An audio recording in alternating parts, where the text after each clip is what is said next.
Assalamualaikum warahmatullahi wabarakatuh. Perkenalkan, nama saya Dita Amelia Putri Herianto dengan NIM 1901703. Di sini saya akan menjelaskan mengenai permasalahan perkembangan pada anak usia dini. Permasalahan yang saya akan identifikasi adalah permasalahan buang air kecil pada anak.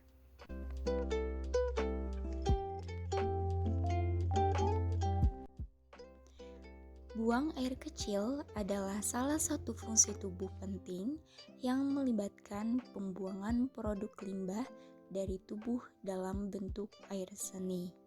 Nah, jika air seni ini tidak dikeluarkan, maka akan terjadi permasalahan pada fungsi tubuh seseorang.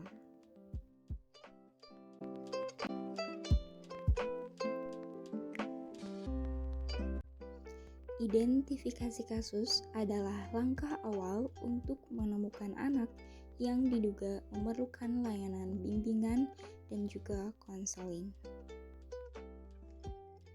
Identifikasi kasus pada anak. Nama: Nazma Maulidia. Tempat tanggal lahir: Bekasi, 17 Desember 2016. Umur 5 tahun. Jenis kelamin perempuan. Nama ibu Malasari dan bersekolah di RA Matlaul Huda.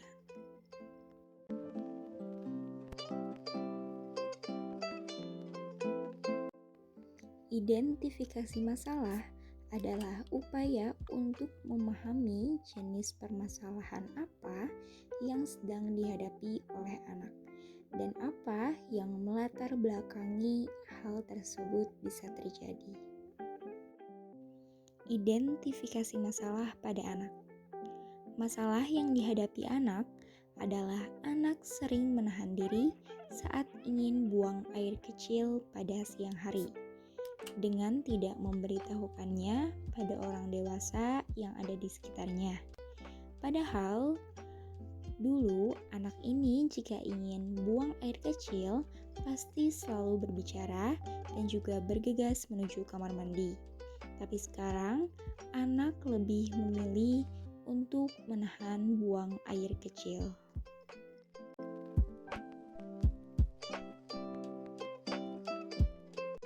Diagnosis adalah suatu upaya untuk menemukan faktor penyebab serta karakteristik dari anak yang mengalami permasalahan tersebut.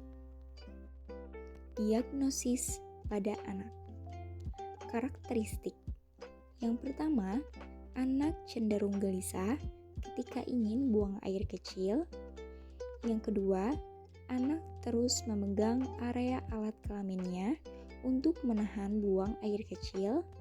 Dan yang ketiga, anak masih sering memakai pampers pada siang hari.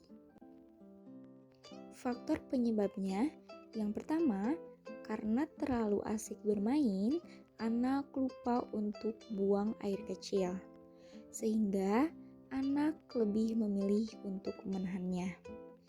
Yang kedua, anak tidak ingin tertinggal bermain bersama temannya.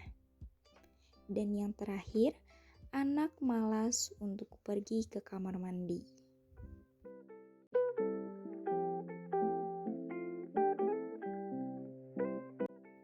Prognosis adalah langkah yang dilakukan untuk merumuskan alternatif upaya bantuan sesuai dengan permasalahan yang sedang dialami oleh anak. Prognosis pada anak. Langkah alternatif yang bisa dilakukan. Yang pertama, menyiapkan alat potisit atau pispot untuk anak. Pilih potisit atau pispot yang anak sukai, sehingga mereka akan senang ketika akan buang air kecil. Yang kedua, bertanya setiap 45 menit sampai 1 jam sekali, apakah anak ingin buang air kecil atau tidak. Yang ketiga, ciptakan suasana kamar mandi yang menyenangkan dan juga nyaman untuk anak. Dan yang terakhir, mengatur pemberian air minum pada anak, disesuaikan dengan umurnya.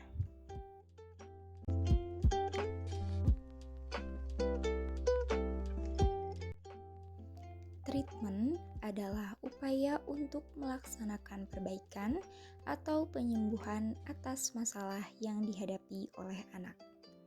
Melakukan terapi ataupun perawatan yang sesuai dengan permasalahan yang dialami oleh anak. Treatment pada anak. Treatment yang bisa dilakukan, yang pertama, melakukan komunikasi dengan anak mengenai buang air kecil. Di sini, orang tua dan juga pendidik harus selalu berkomunikasi dengan anak, khususnya dengan anak yang mempunyai permasalahan mengenai buang air kecil. Yang kedua, ketika anak sudah mulai gelisah, ajak anak untuk ke kamar mandi.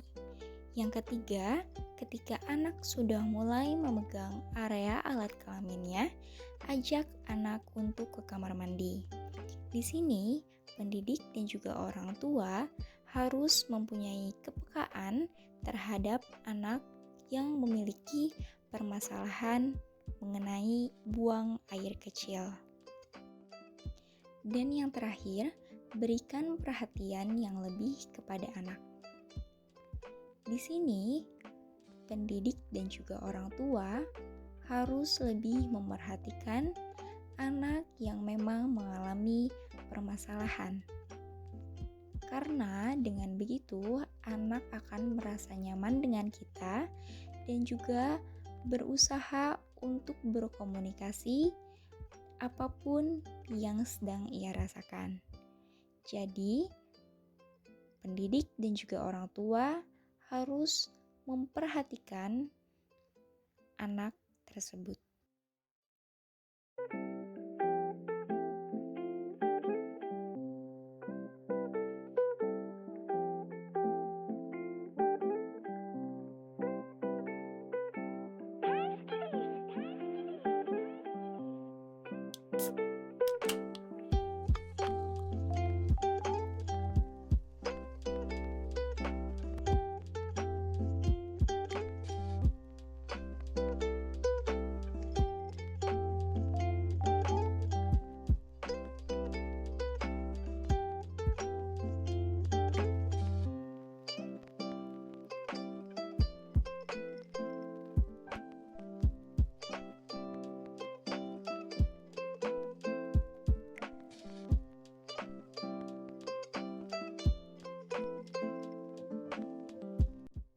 Sekian yang dapat saya sampaikan. Mohon maaf apabila terdapat banyak kesalahan.